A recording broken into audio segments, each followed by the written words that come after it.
Assalamu alaikum, good morning everybody. Welcome to Geo Pakistan with Huma and Abdullah is missing again. कुछ दिनों के लिए अभी मज़ीद हमने कहा पूरा साल गुजर गया, अब्दुल्ला ने छुट्टी नहीं ली तो वो ले लें छुट्टी, बल्कि फोर्स्ड लीव हमने उनको कर दिया। तो उन्होंने 2-3 दिन की छुट्टी मांगी, हमने कहा 4-5 दिन ले लें, नो प्रॉब्लम एट ऑल, हमारा और आपका साथ तो ऑब्वियसली रहेगा। अच्छा जी, एक बात जो हम करना चाहते हैं वो है कि हमारी जो अंडर 19 क्रिकेट टीम है, भाई क्या उनको वापस आए हैं जीत के, और क्या उनको एक्कोलेट्स मिल रहे हैं, उनको मुबारकबादें मिल रही हैं, शाबाश मिल रही है, and a lot of prize money as well. So you know you do well, you work hard, और इतने मार्का अगर आप मारें तो फिर इट मेक्स सेंस कि आपको जो तोहफे मिल रहे हैं उनमें ठीक ठाक भारी भरकम रकम जो है that is also a part of it. साथ साथ आपको ये भी बताएं कि chief of defence forces army chief field marshal Syed Asim Munir से GHQ में पाकिस्तान अंडर 19 क्रिकेट टीम की मुलाकात भी हुई। फील्ड मार्शल ने एशिया कप अंडर 19 जीतने पर खिलाड़ियों, टीम मैनेजमेंट और ऑफिशियल्स को मुबारकबाद दी, और फील्ड मार्शल ने टीम के नज़्म ज़ब्त, बाहमी ताउन और जुरतमंदाना खेल को सराहा, जो कि डेफिनेटली बनता भी है। The way they played was out class. कामयाबी को पूरी कौम के लिए बाइस फ़ख्र करार दिया। फील्ड मार्शल की खिलाड़ियों को मुसलसल आला परफॉर्मेंस के लिए कोशा रहने की तलकीन। फील्ड मार्शल का कहना था कि खिलाड़ी पेशावराना मयार बरकरार रखें।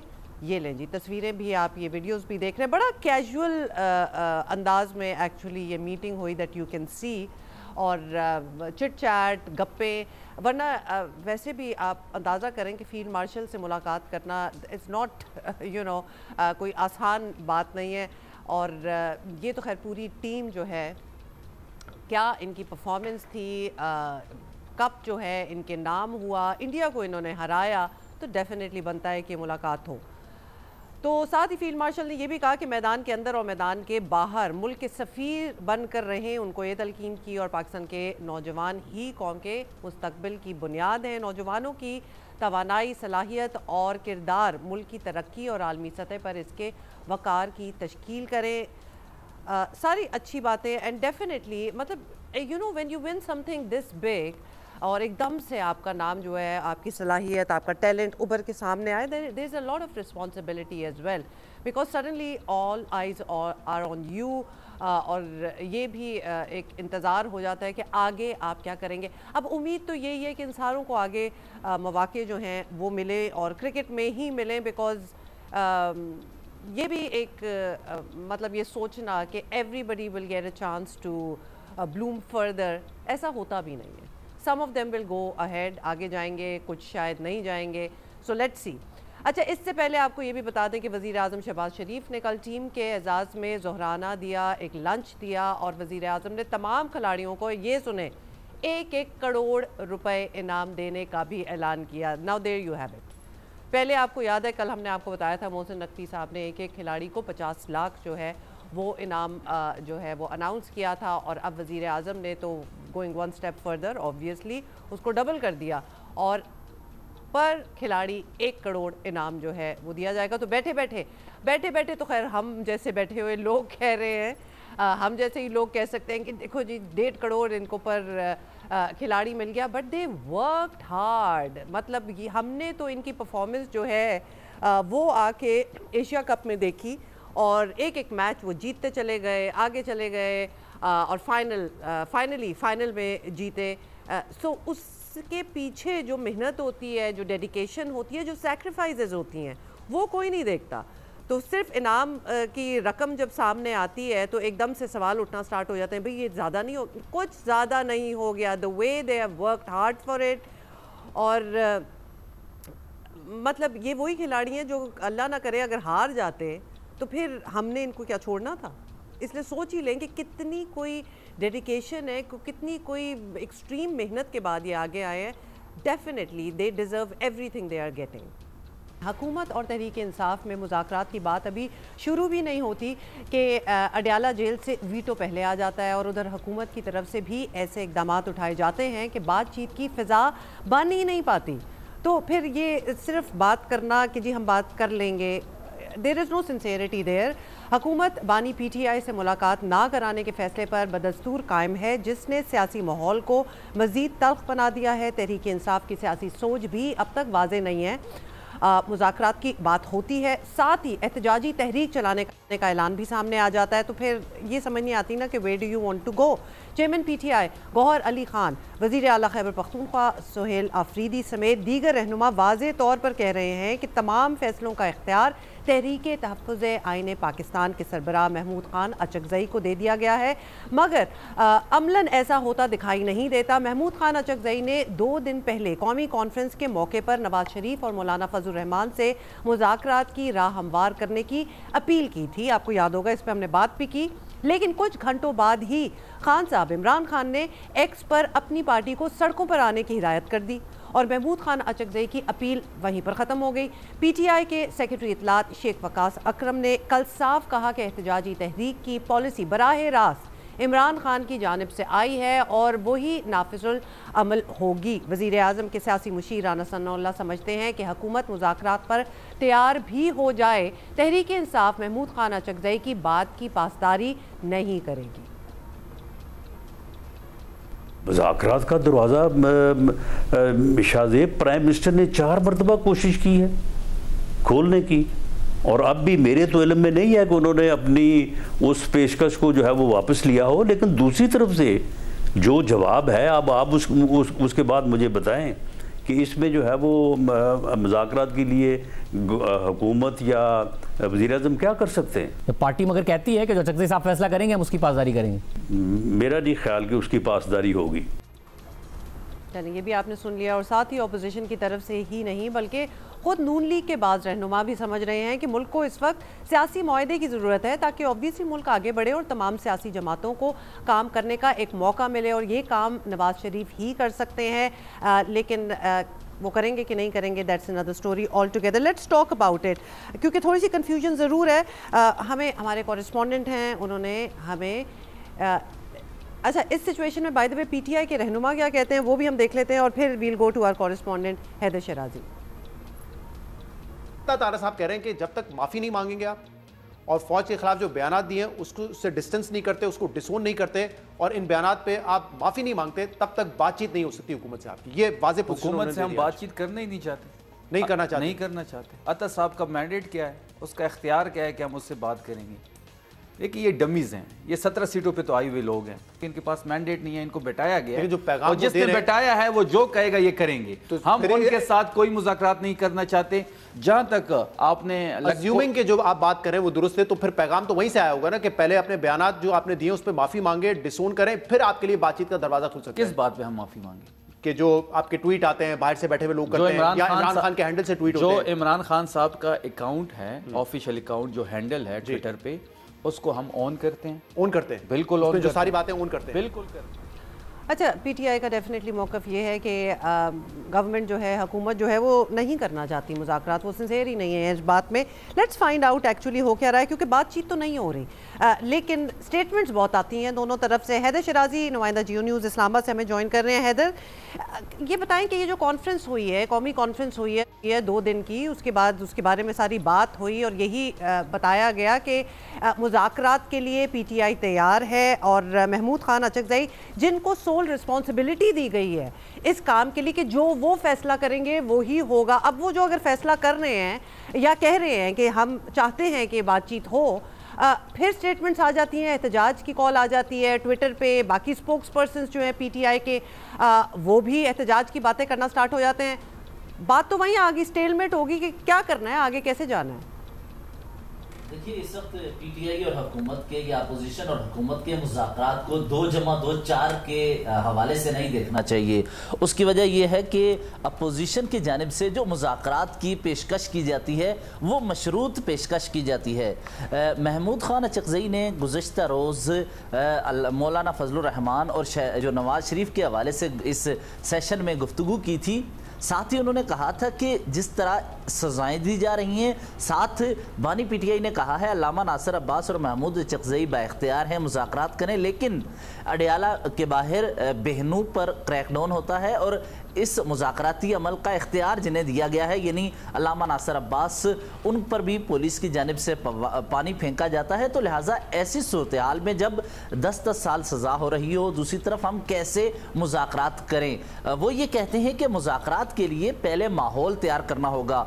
गुज़श्ता रोज़ जब इस्लामाबाद में अपोजिशन के रहनुमा इकट्ठे हुए तो एक मरतबा फिर इसाक डार और शेख महमूद कुरैशी की उस काल का एक मरतबा फिर तज़किरा हुआ कि जब मुज़ाकरात का दौर चल रहा था और इसी दौरान परवेज़ इलाही के घर पर हमने देखा कि क्रैकडाउन हुआ और मुज़ाकरात वहीं पर रुक गए और इसाक डार शेख महमूद कुरैशी को बार बार कहते रहे कि हम मुज़ाकरात करना चाहते हैं, ये जो अफराद इसमें मुलव्विस हैं हम इसकी तहकीकात करेंगे कौन इसमें मुलव्विस है, लेकिन मुज़ाकराती अमल होना चाहिए। और इसी का हवाला साद रफ़ीक ने लाहौर में गुफ्तगू करते हुए कहा है कि मुज़ाकरात और या फिर इंतखाबात के हवाले से डेडलॉक ख़त्म हो चुका था। इसाक डार और PTI की कमेटी में मैं खुद उसमें शरीक था, उन्होंने कह दिया था कि अब इंतखाबात होंगे, लेकिन इमरान खान मार्च लेकर इस्लामाबाद की तरफ आए। इस दौरान इस वक्त भी एतमाद का फुकदान है जिसकी वजह से ये बात नहीं हो पा रही और महमूद खान अचकज़ई को मुकम्मल इख्तियार तो है, लेकिन PTI की क़यादत सिर्फ मुज़ाकरात के एक ऑप्शन पर हर सूरत में अपोजिशन इत्तेहाद की क़यादत को लाना चाहती है। लेकिन महमूद खान अचकज़ई ने कहा है कि मैं मुज़ाकरात उस सूरत में ही करूँगा जब क़यादत को, बहनों को या हमें बानी PTI से मिलने दिया जाता है और दूसरी तरफ से ये सज़ाएँ और क्रैकडाउन ख़त्म की जाती है ताकि एक माहौल तैयार हो। लेकिन मैं आपको बताऊं, महमूद खान अचकज़ई इस वक्त मियां मोहम्मद नवाज शरीफ के हवाले से बहुत संजीदा नज़र आते हैं। मुख्तलिफ नशिस्तों में वो ये समझते हैं कि मियां मोहम्मद नवाज शरीफ आगे बढ़ेंगे तो एक और मिसाके जमहूरियत के हवाले से हम इत्तफाक़ राय पैदा करेंगे जिसका ताल्लुक जमहूरियत और आइन की बहाली की हद तक होगा। यानी हम ये कह सकते हैं उनका ये कहना अचकज़ई साहब का the ball is in Nawaz Sharif court, उस पर हम अभी आते हैं। लेकिन ये बताएं कि अडाला जेल के बाहर इमरान खान की जो बहनें हैं उनकी ये स्टेटमेंट आना कि जो मुज़ाकरात की बात कर रहे हैं वो PTI के साथ नहीं है, ये उन्होंने कल परसों एक स्टेटमेंट दी है, बड़ी क्लियर कट, बार बार उन्होंने ये कहा है कि यानी उनकी बातों से, उनके लहजे से तो यही जाहिर हो रहा था कि मुज़ाकरात का टाइम ओवर हो चुका है। यानी वो कह रही थी कि मुज़ाकरात की बात ही जो कर रहा है वो PTI के साथ ही नहीं है। देखिए फिर तो PTI पूरी जो कि पार्लिमानी पार्टी है वो कहती रही मुज़ाकरात करें। पंजाब के पार्लिमानी पार्टी के अरकान महमूद खान अचकज़ई पर एक तरह से प्रेशर भी डाल रहे थे कि हम पे पंजाब में बहुत जुल्म हो रहा है, आप हर सूरत मुज़ाकराती अमल में कूदें। तो इसका मतलब है ये वाली बात जी, यही वाली बात। लेकिन जब वो बहनों की बात आ जाती है, ऑब्वियसली जिनको क्लोजेस्ट माना जाता है खान साहब से, और फिर ट्वीट्स आती हैं वो बिल्कुल अपोजिंग हो जाती हैं। फिर अचकज़ई साहब जैसे जिनको मैंडेट एक दिया गया है और जिनको रिस्पॉन्सिबिलिटी दी गई है, तो फिर किसको माने? कन्फ्यूजन तो फिर बीच में आती ही आती है। हम अगर उनकी बहनों को इमोशनली भी कहेंगे, इमोशनल आउटबर्स्ट है, लेकिन फॉलोअर्स और बाकी जो लोग हैं वो तो मानेंगे ना कि वो जो कह रही हैं सही कह रही हैं। देखिए एक बात क्लियर है कि मुज़ाकरात का इख्तियार महमूद खान अचकज़ई और अल्लामा नासिर अब्बास को दिया गया है। दूसरा, इस दौरान इवेंट्स को देखते हुए इन बयानात को साथ जोड़ा जाए, यानी बानी PTI को और उनकी अहलिया को सज़ा हुई तो जिसकी बुनियाद पर PTI ने सख्त मौक़िफ़ अचानक अपनाया, हालांकि वो रहनुमा खुद ही कह रहे थे कि मुज़ाकरात किए जाए और हत्ता कि बैरिस्टर गौहर खुद आगे आए और कहा कि मैं हर वक्त मुज़ाकरात की तो बात करता था, लेकिन अब मुझे भी लगता है कि मुज़ाकरात के दरवाजे बंद किए जा रहे हैं। तो लिहाजा ये जो सज़ा हो रही है, जिस तरह एक दूसरे के हवाले से एक्शन हो रहा है, अल्फाज इस्तेमाल किए जा रहे हैं, उनको लेकर मुज़ाकरात से दूर बढ़ा जा रहा है। इस दौरान महमूद खान अचकज़ई ने जो कहा है कि मिनिमम जो एजेंडा है वो हमारा मिसाक जमहूरियत, और सरदार अख्तर मेंगल ने कहा कि एक नया आईनी ढांचा होना चाहिए, तो उसके लिए जो तमाम फोर्सेस इकट्ठी हो सकती हैं, तो वो महमूद खान अचकज़ई पर अब भी PTI की मरकज़ी क़यादत बशमूल बानी PTI को एतमाद है कि वो जो इस जमहूरी हवाले से जो नए मिसाके जमहूरियत के हवाले से स्टेप लेंगे, उन तक इस हद तक उनका साथ देंगे। इसीलिए सोहेल आफरीदी और बैरिस्टर गौर दोनों ने कहा है कि जो अपोजिशन इत्तेहाद के सरबराह फैसला करेंगे हम उनके साथ हैं, चाहे वो मुज़ाहमत का फैसला करें चाहे। जी बिल्कुल, यही हम सुनना भी चाह रहे थे। और इसके बारे में ज़रा मज़ीद बात करेंगे, अभी हमें ब्रेक लेनी है।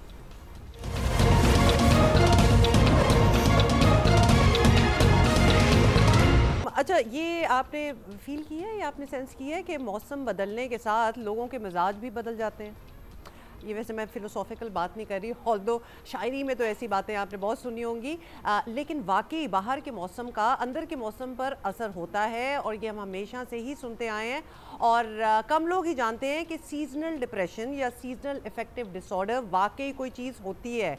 तो अगर मौसम बदल रहा हो और मूड और ये सेंस आपकी बदल जाए तो actually it means something. Mir Khalilur Rahman foundation और ब्रिटिश एशियन ट्रस्ट के ताउन से जारी जहनी सेहत की आगाही की मुहिम मिलकर में आज हम इसी इशू पर बात करेंगे। और उसके लिए to understand this whole phenomena हमें ज्वाइन किया नवाल अली शाह ने, जो कि क्लिनिकल साइकोलॉजिस्ट है। Nawal, thank you so much for your time.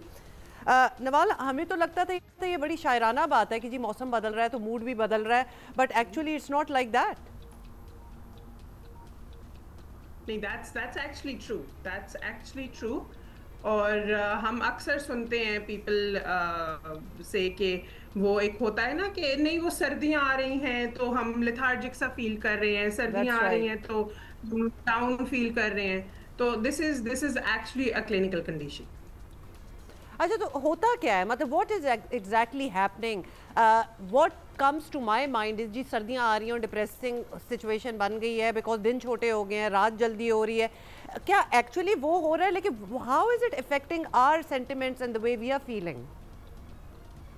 अच्छा देखिए, अब दो चीजें, it's not just for winters. पहली चीज, विंटर्स क्योंकि विंटर्स में तो लाइट बड़ी कम होती है, ठीक है, light has a very strong effect. Light का होना, उसकी जो एक परसेप्शन है ना कि आप कितना काम फील करते हो जब आप नेचर में जाते हो और सारा कुछ, तो वो सारी चीज़ें एसोसिएटेड है। अब अगर हम बात करें सिर्फ विंटर्स की, तो विंटर्स में थोड़े से सिवियर सिम्टम्स होते हैं, सीजनल अफेक्ट डिसऑर्डर कह लें या सीजनल डिप्रेशन कह लें या सीजनल चेंजेस के उस मूड स्विंग्स पर इफेक्ट्स कह लें। तो अब जो सर्दियां होती हैं उसमें बेसिकली थोड़े से इंक्रीज्ड सिम्टम्स होते हैं, जैसे आप कह लें कि भूख इंक्रीज हो जाती है हमारी, जिसकी वजह से usually people gain weight in winters. ठीक है। उसके बाद आप बात कर लें कि आपको होपलेसनेस वाली एक फील आती है ड्यूरिंग विंटर्स, आपको बड़ी एक फटीग ज़्यादा फील होती है। उसकी कंपैरिजन में जो समर्स होते हैं वो it is less common, winters वाला बहुत ज़्यादा कॉमन है, बट जो समर्स वाला है इट इज़ लेस कॉमन। लेकिन समर्स में ये होता है कि आपकी भूख जो है वो कम हो जाती है, और आप विंटर्स में क्योंकि आप ज़्यादा सोना शुरू कर देते हैं, और जो समर्स होते हैं उसमें आपको इंसोम्निया वाले सिम्टम्स होना शुरू हो जाते हैं कि नींद बहुत कम होना शुरू हो जाती है। और आप जो समर्स होते हैं उसमें आप एजिटेटेड और इरिटेटेड रहते हैं। सो ये सारी चीज़ें जो हैं ये बड़ा एक कह लें कि जो मौसम होता है ना वो हमारी लाइफ पर इस तरह से अफेक्ट करता है कि अब शायर हैं वो यूजुअली कहते हैं या आर्टिस्ट हैं वो कहते हैं कि हम जब विंटर्स होते हैं तो वी आर वेरी क्रिएटिव, क्योंकि वो जो एक लोनलीनेस वाली फील और वो सारी होती है वो ज्यादा होती है। एंड समर्स में they are like very chirpy. Same token फिर तो ये चर्पी वाली जो आप बात कर रही हैं, तो जैसे ही बाहर आती होगी तो मूड तो बड़ा अच्छा हो जाना चाहिए असूलन, because if that is how we are comparing it. लेकिन let's stay with the winters, क्योंकि we are in the winters right now. इंसान क्या करे, मतलब कि इस बात को कॉन्शियसली सोचे कि हम विंटर में हैं और हमारा मूड अगर इफेक्ट हो रहा है, we should work at it, मतलब लोगों को इदराक होना चाहिए इस बात का। That's what you are saying. हाँ, अब देखो उसमें दो चीजें, हम किसी भी डिसऑर्डर को, कोई भी साइकाइट्रिक या साइकोलॉजिकल डिसऑर्डर है उसको, उसकी 3 कैटेगरीज होती हैं, माइल्ड, मॉडरेट एंड सिवियर। जिस टाइम पे आप माइल्डर कैटेगरी में एग्जिस्ट कर रहे हो ना, तब आप सेल्फ केयर की चीजों से अपने आप को बेहतर कर सकते हो। आप people usually prefer vacations in winters, क्योंकि उनको एक एक्स्ट्रा एड ज़रूरत होती है for their mood, for their general wellbeing. Winters में यूजुअली पीपल प्लान वेकेशंस। आप विंटर में अपने लिए इस तरह की एक्टिविटीज़ प्लान करें कि आप उन एक्टिविटीज़ में एक तो एंगेज रहें, और दूसरा आप उन एक्टिविटी, अब सबसे बड़ी जो एक और चीज़ होती है सीजनल डिप्रेशन की, कि you lose interest in activities जिनमें एक्चुअली पहले थ्रू आउट द ईयर आप बहुत इंटरेस्टेड होते हो। अच्छा, ऐसा भी होता है? एग्जैक्टली। और आपको फिर अपने आप को एक एक्स्ट्रा पुश देना पड़ता है ड्यूरिंग विंटर्स, काम करने के लिए, बाहर जाने के लिए, लोगों से इंटरेक्ट करने के लिए, नेटवर्किंग करने के लिए। तो अपना क्यू ढूंढना होता है बेसिकली बंदे को कि आप क्या एक्टिविटी ऐसी कर रहे हो, क्या ऐसी एडिशनल एफर्ट डाल रहे हो सेल्फ केयर में कि जो आपको सपोर्ट कर रही है। लेकिन जब आप मॉडरेट या सिवियर सिम्टम्स की तरफ चले जाओ, अब मॉडरेट और सिवियर सिम्टम्स वो होते हैं कि जब आपकी 3 डोमेन्स अफेक्ट होना शुरू हो जाती हैं। आपकी जो सिम्टम्स होते हैं, आपकी जो मूड स्विंग्स होते हैं, उनकी वजह से आपकी पर्सनल लाइफ अफेक्ट होना शुरू हो जाए, उनकी वजह से आपकी ऑक्यूपेशनल लाइफ अफेक्ट होना शुरू हो जाए, उसकी वजह से आपकी सोशल लाइफ अफेक्ट होना शुरू हो जाए। जब आपकी तीनों डोमेन्स अफेक्ट होना शुरू हो जाएंगी, दैट्स व्हेन सेल्फ केयर पीछे रह जाएगी और आपको किसी प्रोफेशनल की हेल्प जरूरत होगी। तो यहाँ आपके तवज्जुद से नवाल, हम क्या ये मैसेज दे सकते हैं इस वक्त लोगों को कि अगर लोगों के आपस में, कपल्स के या दोस्तों में कोई झगड़े हो रहे हैं या something, it's not deeper than the मौसम, मतलब हम ये कह सकते हैं कि आप consciously work on it, may be it's really the environment and the weather affecting your mood, और कोई डीप रूटेड कोई प्रॉब्लम्स नहीं है? नहीं, deep rooted as such problems नहीं होते, कुछ सिनेरियोज में होते भी हैं, ऐसा नहीं है कि कंप्लीटली उनको रूल आउट कर सकते, लेकिन वो कपल्स या वो रिलेशनशिप्स के जो थ्रू आउट द ईयर बिल्कुल ठीक है, किसी किस्म के कोई उनमें फाइनेंशियल प्रॉब्लम्स नहीं है, किसी किस्म के कोई उनमें रवैयों को लेके प्रॉब्लम्स नहीं है, किसी और चीज़ को लेके प्रॉब्लम्स नहीं है, एंड सडनली ड्यूरिंग दिसंबर उनकी लड़ाइयाँ ज़्यादा होना शुरू हो गई हैं, एक दूसरे को टाइम देना कम हो गए, तो इट मीन्स कि वहाँ पर आपको थोड़ी सी एडिशनल सपोर्ट चाहिए अपने आप को उस रिलेशनशिप में मज़ीद स्ट्रॉन्ग करने के लिए। तो बेसिकली अपनी मदद आप ही आपने करनी है। अब आप सेल्फ केयर की जब बात कर रही हैं तो इस चीज़ को कॉन्शियसली एक्नॉलेज करते हुए कि this is really the whether that is affecting मी, इंसान क्या करे? अपना रूटीन बदले, कोई बाहर चहलकदमी करे, मतलब बड़ा इसके लिए तो you have to work upon it. Yes, you have to work upon it. अब उसमें देखें 3-4 चीज़ें होती हैं।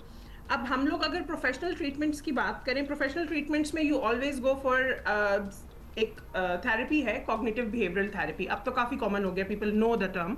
अब CBT इज समथिंग कि जिसमें हम नेगेटिव थॉट पैटर्न्स या नेगेटिव चीज़ों को रिप्लेस करेंगे विद द पॉजिटिव वंस, ठीक है। अब वो प्रोफेशनली एक प्रोफेशनल सेटिंग में किया जाता है। ये उन सारे सिम्टम्स की बात कर रही हूँ जब आपके मॉडरेट या सिवियर सिम्टम्स हैं। अब जब आपके माइल्डर सिम्टम्स हैं, कंट्रोल के अंदर हैं, डोमेन्स बहुत ज़्यादा इफेक्ट नहीं हो रही हैं, और अभी भी अगर आप खुद से थोड़ी सी एक सपोर्टिव चीज़ करो तो बेहतरी आ सकती है। अब जैसे बहुत सारी ऑर्गेनाइजेशंस हैं, जैसे the organisation that I am working with, जो कि ब्रिटिश एशियन ट्रस्ट के साथ कोलैबोरेटर भी है, सेहतियाब, उसमें ये होता है कि, और बहुत सारी और ऑर्गेनाइजेशंस हैं, not just organisation specific, during winters बहुत सारी एक्टिविटीज़ प्लान हुई हुई होती हैं, जैसे रिट्रीट्स प्लान हुई हुई होती हैं। कराची की बात करूं तो बीच रिट्रीट्स प्लान हुई हुई होती हैं। लाहौर की बात करूं तो लंचन्स और डिनर्स और इस तरह की एक्टिविटीज़ के साथ इंगेज किया हुआ होता है, या नेचर की कुछ चीज़ें, एलिमेंट्स ऐड करके एक रिट्रीट प्लान हुई हुई होती है। नॉर्थ वैली साइड की या इस्लामाबाद साइड की बात करूं तो ट्रेल की, हाइकिंग की वॉक्स प्लान हुई हुई होती हैं, या नथिया गली के कोई ट्रिप्स प्लान हुए हुए होते हैं, और उनके साथ उन्होंने रिलैक्सेशन एक्टिविटीज प्लान की हुई होती है। सो 1 या 2 दिन अपने लिए निकालना और उस तरह की एक्टिविटीज में खुद को एंगेज करना इज समथिंग कि जब आप नेटवर्किंग भी करोगे या फिर इस तरह की एक्टिविटीज आपको हेल्प आउट भी करेंगी। Got it. या फिर अगर आप, you can not go as far as that कि कोई तो अपने लिए इंडिविजुअली, अपने लिए भी आप कुछ इस किस्म की चीज़ जो है वो प्लान कर सकते हैं। Nawal, that's all the time we have. Thank you so much for being here. A lot actually जब ये चेंज ऑफ सीजन होता है, सर्दियाँ भी आ रही होती हैं, तो एक एक्साइटमेंट भी हो जाती होती है। तो ये डिप्रेशन वाली जो हमने बात की है, this is just to aid people, to help out people if they are feeling that way. Otherwise there are so many others जिनके लिए ये मौसम और ये wedding season and all that, you know, turn of the year, नया साल आ रहा होता है, तो बड़ा आपको अपलिफ्ट और अपबीट भी करते हैं। बट येस, यूजुअली हमारे यहाँ तो इस तरह सर्दी पड़ती नहीं है, लेकिन जहाँ बिल्कुल वाइट सर्दी होती है, जहाँ स्नो वगैरह होती है, तो वहाँ डिप्रेशन के चांसेस हो सकते हैं। But it's all in your hands, you can get yourself out of it, out of that state of mind as well. अच्छा, हम ना we are going to talk about cricket again, क्योंकि after this latest win जो हमारी हुई है, obviously जब आप जीत जाते हैं उसके बाद आप एक पर्सपेक्टिव भी देखते हैं कि क्या इर्द गिर्द हो रहा है। तो we have some comments and rather a little bit of a commentary to make, जिसके बारे में हम बात भी करेंगे। हमारे साथ गेस्ट भी हैं। मोदी जहनियत ने 16-17 साल के बच्चों में भी ऐसा जहर भर दिया है कि वो जेंटलमैन्स गेम, लाइक जो क्रिकेट को कहा जाता है, उसके तमाम तकाजे भूल गए हैं, और ये हमने विटनेस किया है। भारत क्रिकेट को ग्रास रूट लेवल पर जिस तरह आलूदा कर रहा है, माजी में इसकी मिसाल नहीं मिलती है। और पहले तो बात सिर्फ हाथ ना मिलाने तक थी, मगर ये मामला जो है अब बढ़ता ही जा रहा है और क्रिकेट के बड़ों को और ख़ास तौर पर ICC को भारत की जानिब से खेल में बढ़ती बदतहजीबी, बल्कि बदतमीज़ी हम कहेंगे, उसके आगे बंद बांधना होगा। अंडर 19 एशिया कप के फाइनल में भारतीय टीम का गैर मुनासिब रवैया सबने नोट भी किया, उस पर बात भी हुई। वो पाकिस्तानी खिलाड़ियों को जानबूझकर उकसाते रहे, मगर शाबाश है भाई पाकिस्तानी जो हमारे स्टार्स हैं, हमारे यंग स्टार्स हैं, उनको जो ना सिर्फ पुरसकून और फोकस्ड रहे, बल्कि इस बदतमीज़ी का जवाब उन्होंने अपनी शानदार परफॉर्मेंस से ही दिया, जो कि ऐसा ही होना चाहिए in any forum, in any capacity.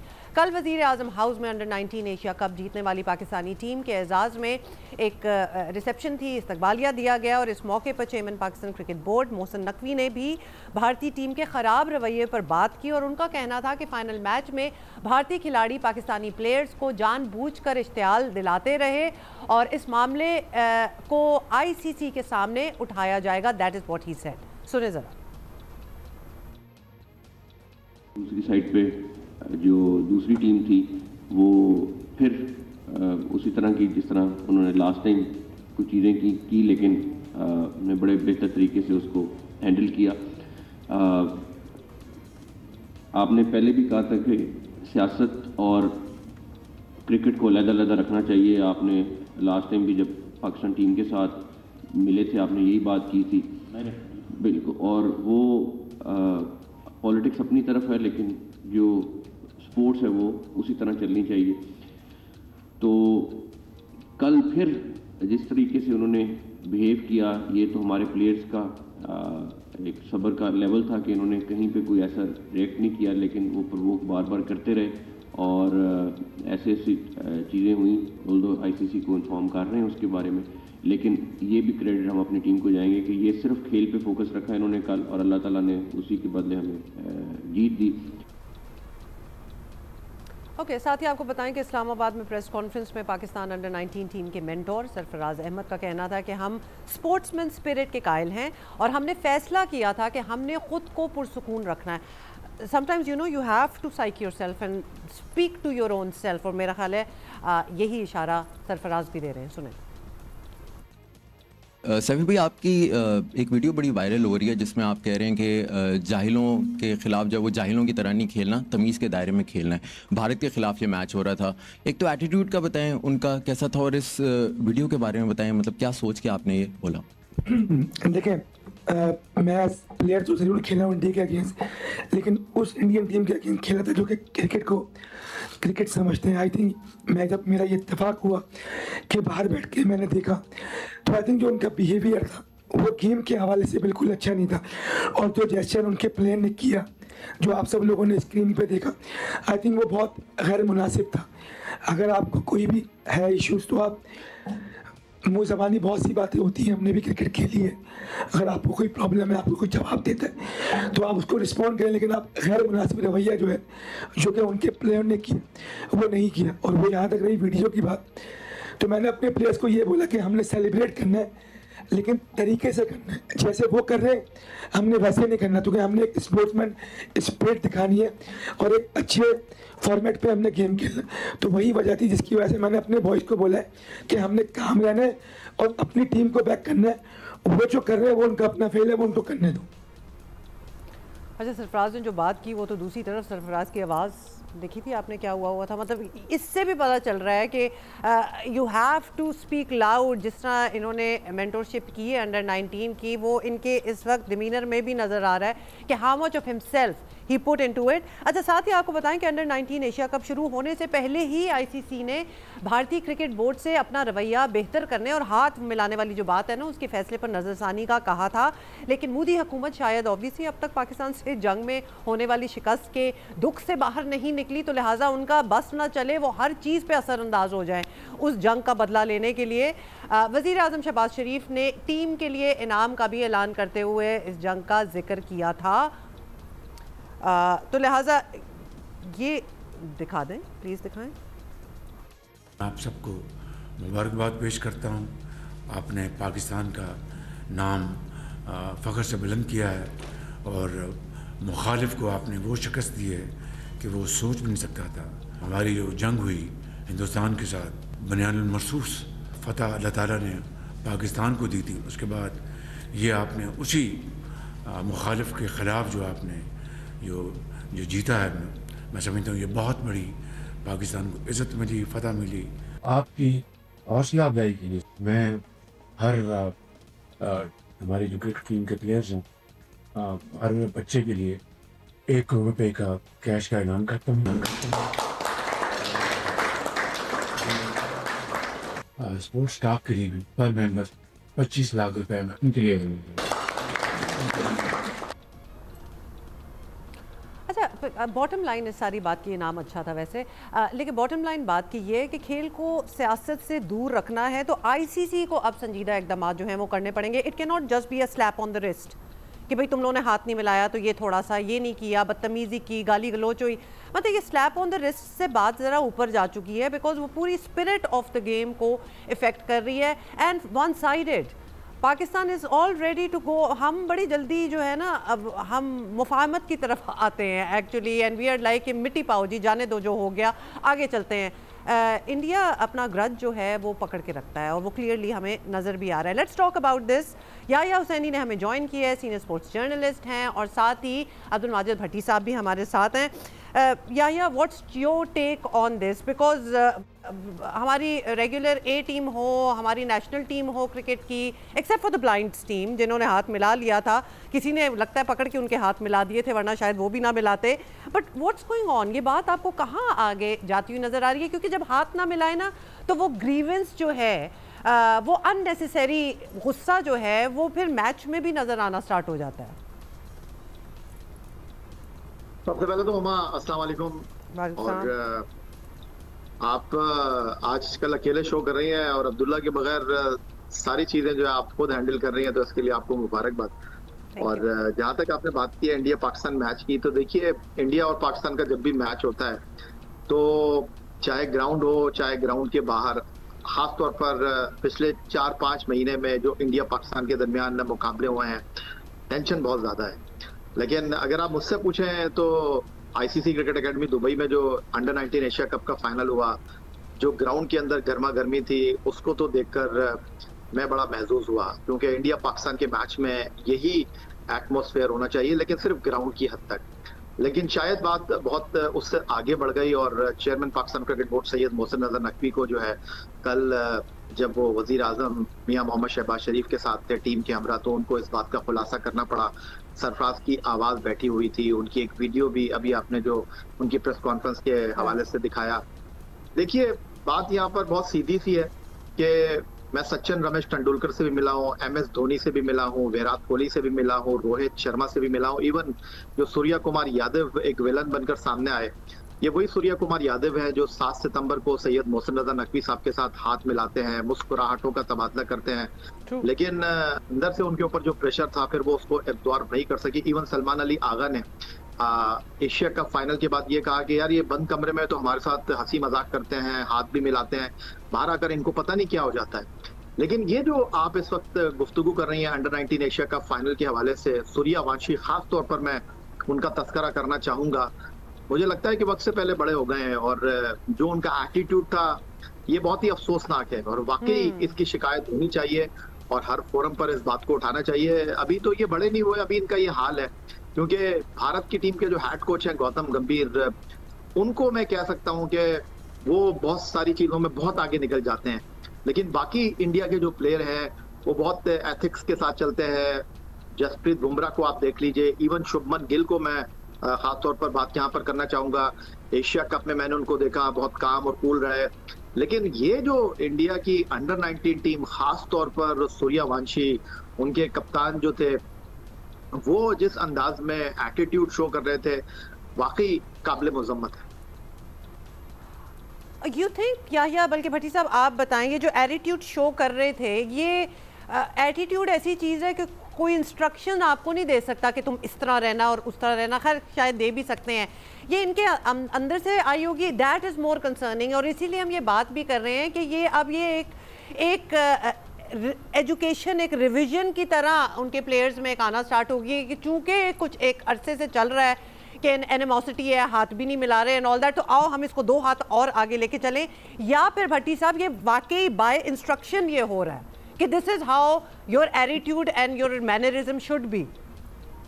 देखिए हुमा, भारत जो है ना, भारतीय कौम खुद फरेबी का शिकार है। अगर हम इस वक्त क्रिकेट की बात कर रहे हैं, हर क्रिकेट मैच से पहले वो मेंटली प्रिपेयर होते हैं कि ये मैच भारत ने जीतना है। जब पाकिस्तान ने 347 रन बना दिए, शायद उनको तवक्को नहीं थी। पहला मैच जो पाकिस्तान की टीम 90 रन से हार गई थी, उस मैच में हमने गर्मा गर्मी नहीं देखी। जब पाकिस्तान ने 350 रन बना दिए, उसके बाद भारत जो था वो अंडर प्रेशर आ गया। देखिए, गर्मा गर्मी ग्राउंड में होती रही है, माजी में हमने बहुत सारी ऐसी मिसालें देखी, लेकिन इस लेवल पर, अंडर 19 लेवल पर गाली गलोच होना, तल्ख जुमलों का तबादला होना, मेरे ख्याल में ऐसा गैर मुनासिब रवैया मैंने तो कम से कम रेयर हम देखते थे, लेकिन इतना फ्रीक्वेंट हमने नहीं देखा। और आप तरबियत की बात आप कर रही है, तो इंडियन क्रिकेट बोर्ड की आप उनके माइंडसेट को देखें कि जब पाकिस्तान 191 रन से फाइनल जीत गया, तो इंडिया ने अपने ट्विटर हैंडल पे लिखा कि इंडियन क्रिकेट टीम 191 रन से हार गई। तो बहुत सारे लोगों ने उस पर, भारतीय क्रिकेट बोर्ड को, बीसीसीआई का ऑफिशियल ट्विटर हैंडल था, हामिद मीर साहब ने लिखा ट्विटर पे कि भाई आपकी टीम हारी किससे? तो वो जहनी तौर पर इस वक्त तैयार ही नहीं है कि पाकिस्तान से हार का जिक्र भी करें। मैं आपको एक माजी का वाकया सुनाऊं। 2005 में हम लोग कोचीन से विशाखापट्टनम चार्टर्ड फ्लाइट पे जा रहे थे, तो इंडियन टीम भी उसी फ्लाइट में थी, पाकिस्तान की टीम भी। तो सचिन तेंदुलकर शाहिद आफरीदी के पीछे चल रहे थे। अचानक जब शाहिद आफरीदी ने देखा कि सचिन जा रहे, तो वो रुक गए। उन्होंने हाथ के इशारे से कहा कि पहले आप आगे चलें। तो पीछे युवराज सिंह खड़े हुए थे। ये मैंने अपनी आंखों से देखा हुआ वाकया आपको सुना रहा हूँ। युवराज सिंह ने कहा कि लाला कभी हमें भी ये इज्जत दे दो।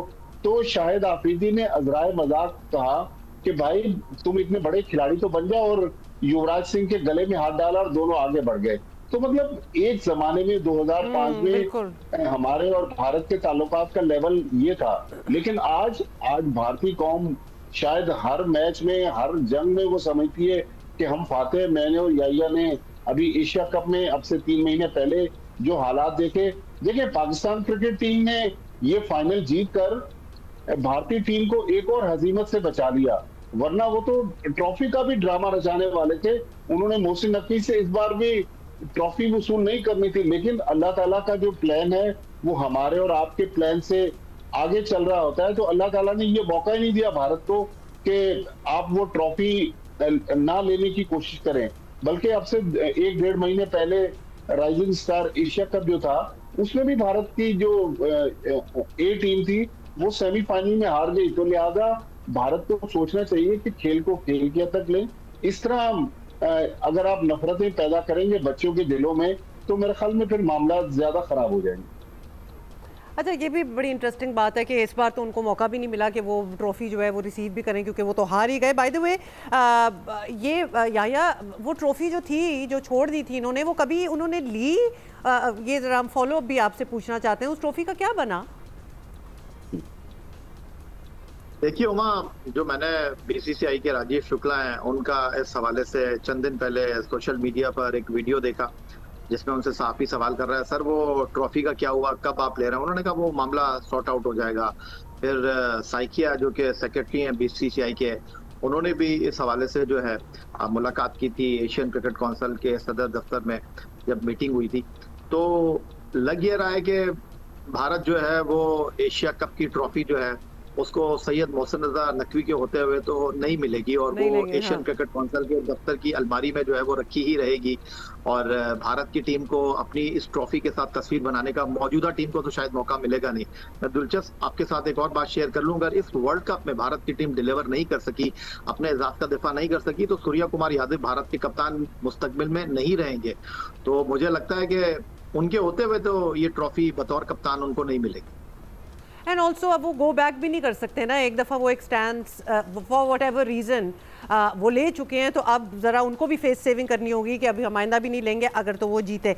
लेकिन अब ये बताएं कि जो मतलब अब एक यंग टीम के अंदर भी वो जारहाना किस्म की हार गए हैं, मतलब you could have taken the humble pi but you did not, ये कब तक चलेगा? ये हुकूमतें बदलेंगी, हालात बदलेंगे? बिकॉज ये तो अब ट्रेंड ही बन गया है, ये हाथ ना मिलाना और आगे जाना।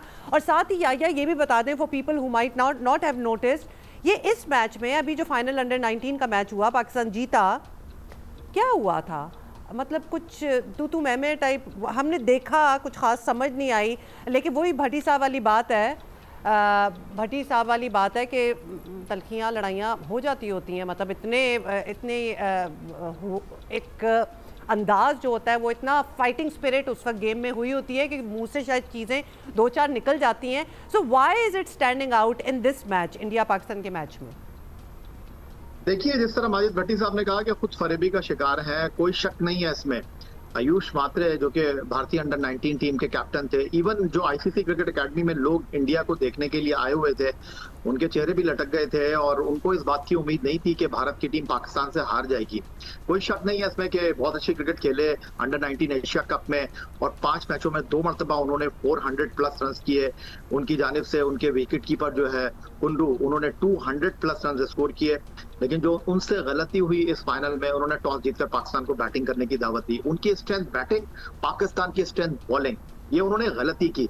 और उसके बाद जब जो समीर मिन्हाज 172 रन करके आउट हुए, एक टाइम पे लग रहा था कि पाकिस्तान 400 तक जाएगा, वहां पर पाकिस्तान को गियर शिफ्ट करना पड़ा। पाकिस्तान 350 भी नहीं कर सका।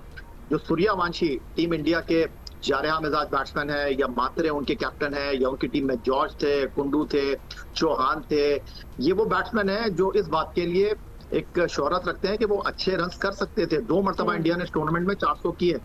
लेकिन जिस तरह पाकिस्तान ने बॉलिंग की और उसके बाद ये जो आप रिएक्शन की बात कर रही हैं, ये जो आप बदतमीजी की बात कर रही हैं, ये जो आप बदतहजीबी की बात कर रही हैं, ये बहुत ही अफसोसनाक है।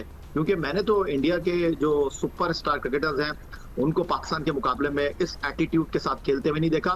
खासतौर पर हुमा, मैं आपके साथ एक और यहाँ पर बात शेयर करता चलूं कि जब पाकिस्तान और इंडिया का ग्रुप मैच था, वहां पर एक मरहले पर पाकिस्तान के जो बैट्समैन थे हुजैफा, उनके तस्मे खुल गए थे, तो इंडिया का एक फील्डर आया और उसने तस्मे बांधे। तो आप इससे अंदाजा कर सकती हैं कि वो हाथ मिलाना चाहते हैं, वो हंसी मजाक करना चाहते हैं, लेकिन उनके ऊपर प्रेशर बहुत है।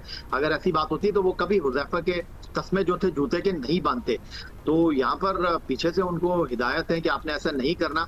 और अब तो ये भी इत्तलात हैं कि जो इंडियन क्रिकेट बोर्ड है वो इस बात की तहकीकात कर रहा है, और जो उनके कोच हैं, कप्तान हैं, कि कैसे हमारी टीम हार गई। तो अंदाजा कीजिए, खेल है, खेल में हार जीत हो जाती है। लेकिन एक बात मैं आपको बता दूं कि जो ये अंडर 19 वर्ल्ड कप आईसीसी का जिम्बाब्वे में शुरू हो रहा है, after a very long time ऐसा देखने को मिलेगा आपको कि पाकिस्तान और भारत ग्रुप मैच में नहीं खेलेंगे, क्योंकि दोनों अलग अलग ग्रुप में हैं। ओके, यस, बिल्कुल हमें ये पता है और हमने मेंशन भी किया था, and we will be looking forward to that as well. Bhatti साहब, फाइनली ये भी बता दें, आईसीसी का क्या रोल है आफ्टर ऑल? मतलब कि ये हाथ मिलाने वाली बात से लेके और भी बड़ी वायलेशंस हुई हैं, हत्ता के बाकी जो टीमें हैं which are a part of ICC also, वो भी दबे लफ्ज़ों में मजाक बनाती हैं कि मतलब ये तो अब एक ट्रेंड ही बन गया है कि इंडिया ने तो हाथ मिलाना नहीं है तो हम भी नहीं करेंगे। पता है इतना हवा क्यों बना हुआ है, और आईसीसी का अपना रोल क्या है एक डिकोरम रखने की? तो यस, जवाब में आप ज़रूर हमें याद दिला देंगे कि उसको हेड कौन कर रहा है। हैविंग सेड दैट, हेड जो भी कर रहा हो उसको तो न्यूट्रल होना चाहिए। In fact all the more responsibility उस पर है कि वो बायस ना नजर आए। देखिए, न्यूट्रल तो नजर नहीं आ रहा ना हुमा में आईसीसी।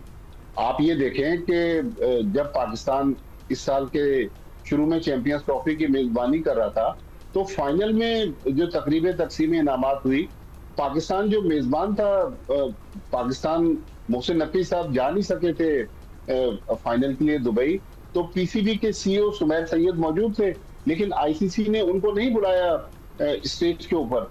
तो आईसीसी के दिलों में भी जाहिर है जो जय शाह हैं वो बीजेपी से उनका ताल्लुक है, संजोग गुप्ता जो आईसीसी के सीईओ हैं वो भी भारतीय हैं, तो उनके दिलों में भी वही नफरतें हैं और उसका इजहार वो वक्तन फवक्तन करते रहते हैं। अब ये एशिया कप अंडर 19 की जो तकरीब तकसीम इनामात थी, आप देखें ज्यादातर जो एशियन कंट्रीज थे उनके सरबराह या नुमाइंदे मौजूद थे। लेकिन बीसीसीआई का कोई नुमाइंदा मौजूद नहीं था उस तकरीब में। तो इसका मतलब ये है कि बीसीसीआई आज अपने आप को क्रिकेट से बहुत बालातर समझता है। वो समझता है कि हमारे बगैर क्रिकेट चलेगी नहीं। मेरे ख्याल में अब जिस तरह अभी रिसेंटली भारतीय टीम को टेस्ट सीरीज में होम ग्राउंड पर शिकस्त हो गई, भारत की जो ए टीम थी वो अंडर जो एशिया कप राइजिंग स्टार के सेमीफाइनल में बांग्लादेश से हार गई, अब फाइनल में अंडर 19 में पाकिस्तान ने हरा दिया।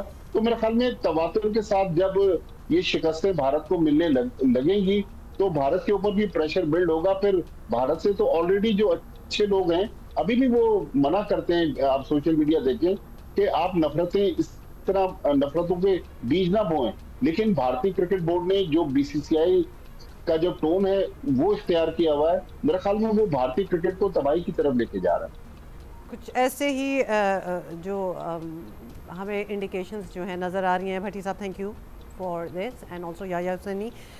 मतलब ऑब्वियसली हम इस किस्म की चीज़ देखते हैं तो हमें बड़ा दुख होता है, बिकॉज ये ऑलरेडी एनिमोसिटी जो है, ये दुश्मनी है if you want to call it, तो ये बढ़ती चली जा रही है और इसको कूल डाउन करने की फ्रॉम बोथ साइड्स बहुत ज़रूरत है। लेकिन जब हम अपनी सेलिब्रेशन की वीडियोस देखते हैं, प्लीज़ दिखाएं एक दफ़ा फिर हो जाए, तो ये हमें बड़ी खुशी होती है। And then we forget about everybody else and what they are saying. तो लिहाजा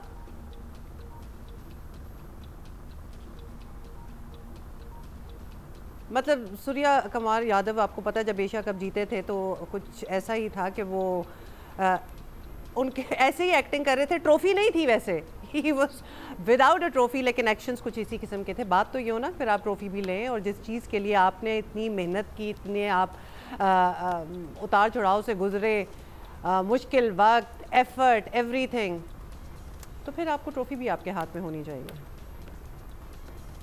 ऑलराइट, अच्छा जी, थोड़ी थी अगर आवाज़ आ गई है आपको तो हमारे गेस्ट हमारे साथ बैठे हुए हैं और बात हम कर रहे हैं उर्दू कॉन्फ्रेंस की। अच्छा, इस साल के ख़त्म होते कराची में एक और बहुत बड़ा अदबी मेला सजने जा रहा है। आर्ट्स काउंसिल ऑफ पाकिस्तान के तहत 18वीं आलमी उर्दू कॉन्फ्रेंस 25 दिसंबर से शुरू होगी, 4 दिन के लिए चलेगी, 28 दिसंबर तक जारी रहेगी।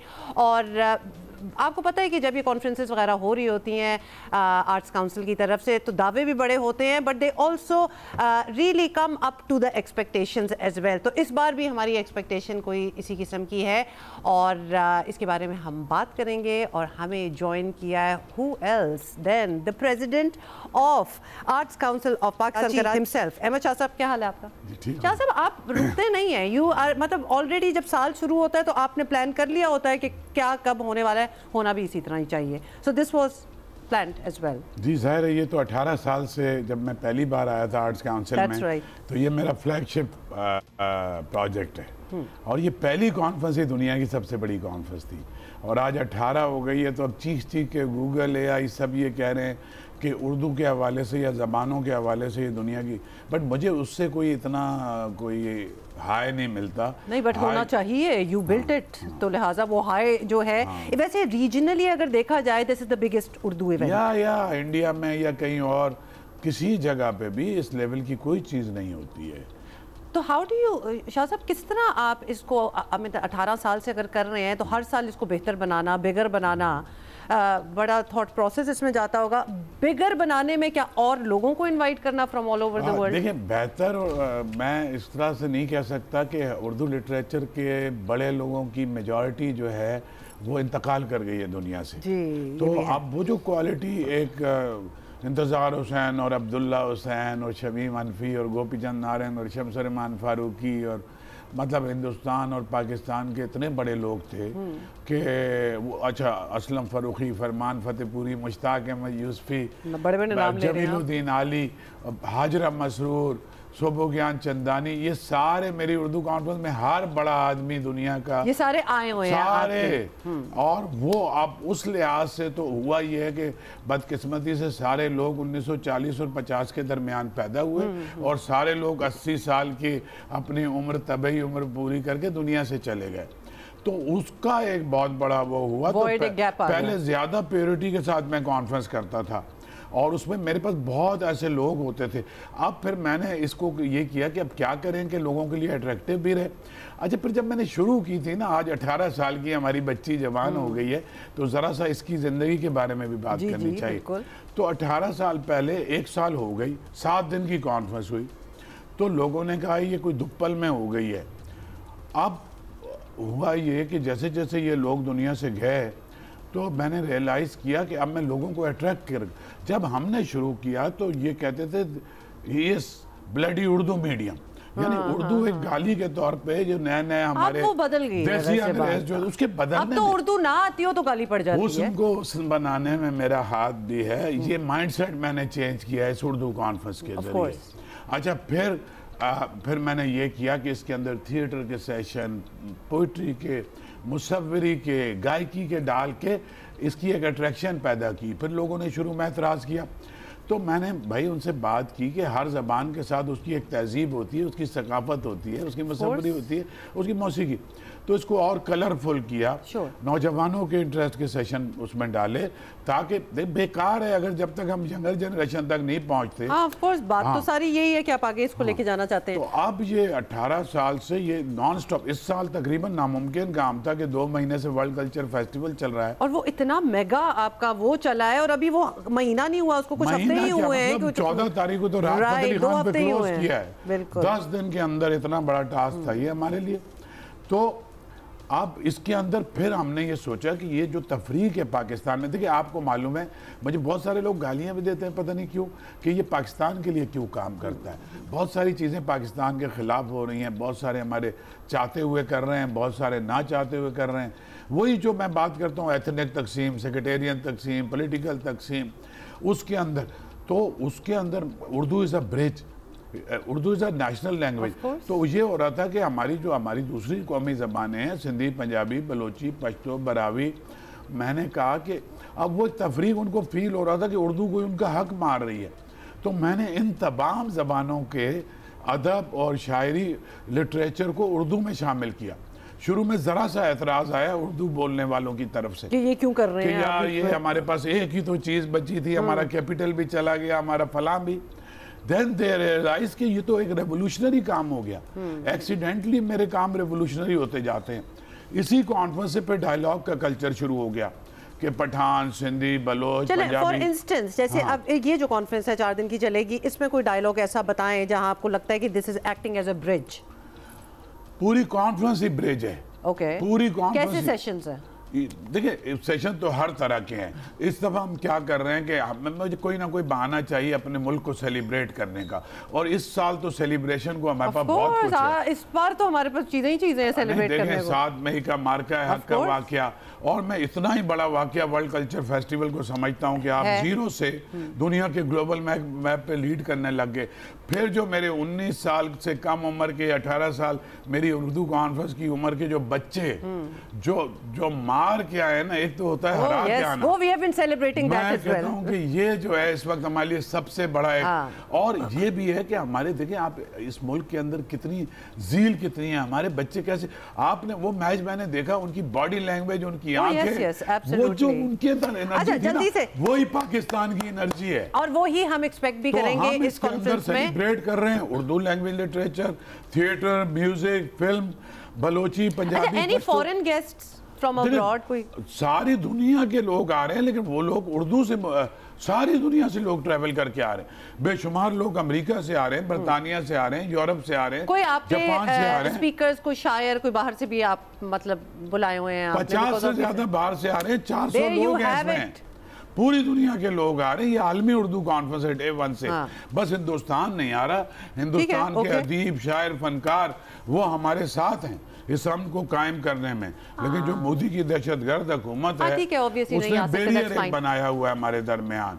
मैं एक बात जरूर करना चाहता हूँ, मुझे लग रहा है आप बहुत जल्दी में हैं। जब भी उर्दू की बात आती है तो बहुत जल्दी में रहती है। मैं ये कहना चाहता हूँ कि ये शहर इसका होस्ट है।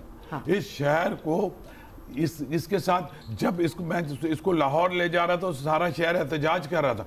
परसों 4 बजे से अपने 4 दिन कराची वाले या जो लोग अपनी ज़बानों से मोहब्बत करते हैं आर्ट्स काउंसिल में गुजारें। वहाँ उनको म्यूज़िक भी मिलेगी, कवाली भी, पढ़त भी, उर्दू का शादार मज़ा भी, बड़े बड़े सेलिब्रिटी सेशंस भी मिलेंगे, मुशायरे भी मिलेंगे और उनकी ज़िंदगी का एक शानदार वक्त हमारे साथ गुजरेगा। अच्छा, ये बाय द वे पूरा स्केड्यूल जो है ना, इट इज़ ऑनलाइन, इतने सेशंस हैं और सेलिब्रिटीज़ की भी बात कर रहे हैं, मुशायरे भी हैं, मौसीकी भी है, देयर इज़ सो मच। मतलब आपको आपके इंटरेस्ट में, और उर्दू में तो इंटरेस्ट होएगा ही, तो आपको आपके इंटरेस्ट की चीज़ें भी मिल जाएंगी। कराची वालों आप बोले हैं, ये जागो कराची वालों, इस वीकेंड आपको पता है कि क्या आप कर रहे हैं और पहुंचेंगे बिल्कुल। They have to register for it, right? So you have to register and of course then you can go. Shah साहब, congratulations once again. हमें already पता है कि बड़ा ज़बरदस्त होने वाली है आपकी conference, and best of luck as well. And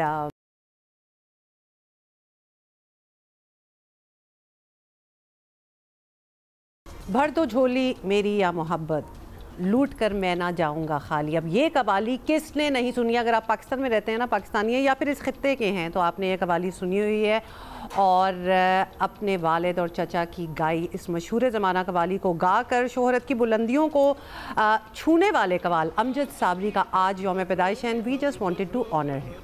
अच्छा जी, लेट्स मूव ऑन और आपको बताएं कि पंजाब हुकूमत को कल एक बड़ा झटका लगा। ये हुआ कब जी? लाहौर हाई कोर्ट की चीफ जस्टिस ने पंजाब हुकूमत का लैंड ऑर्डिनेंस मुअत्तल कर दिया और इस कानून की मंजूरी वज़ीर आला पंजाब मरियम नवाज़ ने 31 अक्टूबर को दी थी। आपको याद भी होगा, इस नए कानून के तहत ज़मीन से मुतालिक तनाज़ात को 90 दिन में निपटाने की शर्त जो है वो रखी गई थी। पंजाब हुकूमत इस कानून के तहत बरसों पुराने कब्जे छुड़ाने के दावे कर रही थी और बहुत सारे लोग जो हैं इसकी तारीफ भी कर रहे थे, ख़ास तौर पर वो लोग जो अपनी जायदादों को वापस लेने के लिए बरसों से अदालतों में ख्वार हो रहे हैं, तो उनको ये बात बड़ी अच्छी लगी थी। दूसरी तरफ आपको ये भी बता दें, कानूनी हलकों में ये बहस जारी थी कि डिप्टी कमिश्नर को अदालती इख्तियार देना नुकसानदेह भी हो सकता है। Chief justice Lahore high court Aalia Neelum ने सिर्फ लैंड ऑर्डिनेंस ही मुअत्तल नहीं किया, बल्कि इंतहाई सख्त रिमार्क्स जो हैं वो भी दिए। ये तक कहा कि अगर ये कानून बरकरार रहा तो जाती उम्रा भी आधे घंटे में खाली करा लिया जाता। मतलब बड़ी ये जो थी बातें जो हैं, they are very meaningful as well. फैसले के खिलाफ आपको ये भी बता दें, मुतासरा फ़र्द को अपील का हक भी हासिल नहीं। अदालत ने लैंड ऑर्डिनेंस के तहत जायदादों का कब्जा जो है वो वापस लेने से मुतालिक तमाम फैसले कर दिए हैं। Let's talk about this because we want to know कि एक्चुअली क्या हो रहा है। वकास समान, नुमाइंदा जियो न्यूज़ हमारे साथ हैं। वकास, ये बताएं कि ये ऑर्डिनेंस क्या था, इसकी थोड़ी सी ब्रीफली डिटेल बताएं और मामला अदालत में किस तरह पहुँचा। गुज़िश्ता रोज़ 46 मज़ीद दरखास्तें जो हैं वो इस हवाले से दायर हुई और उसमें भी इसी तरह की शिकायत थी कि ये जो कमेटीज़ हैं ये अपने अख्तियारात का नाजायज़ इस्तेमाल कर रही हैं। अब इसमें असल मामला ये था कि जिन ट्राइब्यूनल्स ने ये फ़ैसला करना था कि वो प्रॉपर्टी जो कमेटी की जो सिफारिश है वो दुरुस्त है या नहीं है, या प्रॉपर्टी का कब्ज़ा देना है या नहीं देना, वो ट्राइब्यूनल्स बने ही नहीं अभी। यानी जो ट्राइब्यूनल्स जिन्होंने फ़ैसला करना था वो अभी तक इस एक्ट के तहत बने नहीं थे।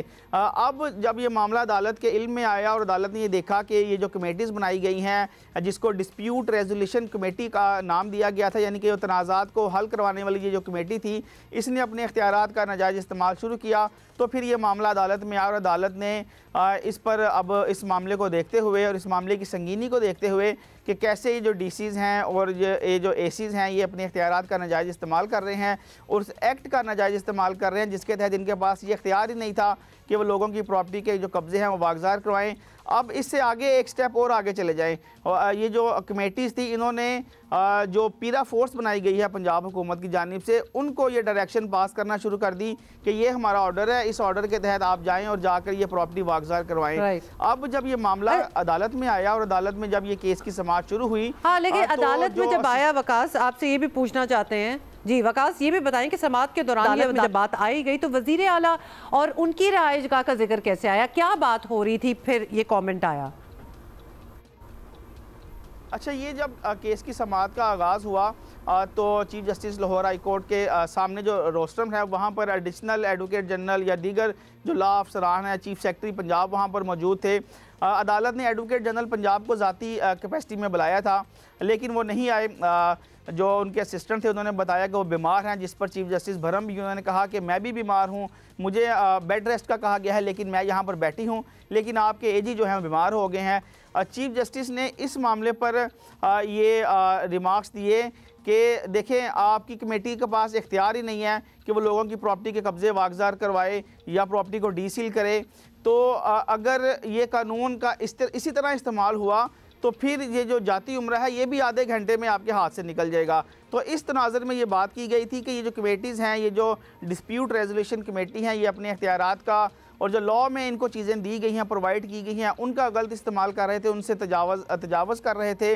तो इस पर बल्कि एक मौके पर अदालत ने चीफ सेक्रेटरी पंजाब से भी ये कहा कि चीफ सेक्रेटरी साहब, आप यहाँ खड़े हैं, आपके घर पर आधे घंटे में कब्ज़ा हो जाएगा, कोई जाकर कमेटी में जाकर दरख्वास्त देगा कि ये जो चीफ सेक्रेटरी पंजाब का घर है ये मेरा घर है, क्योंकि यहाँ पर जो पटवारी हैं वो जाली फर्दर बनाना या जाली डिग्रियाँ बनाना कोई या जाली जो नकल्स हैं वो बनाना कोई इतना अहम कोई ज़्यादा मुश्किल काम नहीं है। तो अगर वो जाकर वहाँ पर दे देगा तो आप थैंक यू वकास गौरेट। अच्छा, now it remains to be seen कि ऑर्डिनेंस ही मुअत्तल होगा, कानून साजी होगी, हो भी सकती है कि नहीं, इसके बाद क्या होगा, that remains to be scene.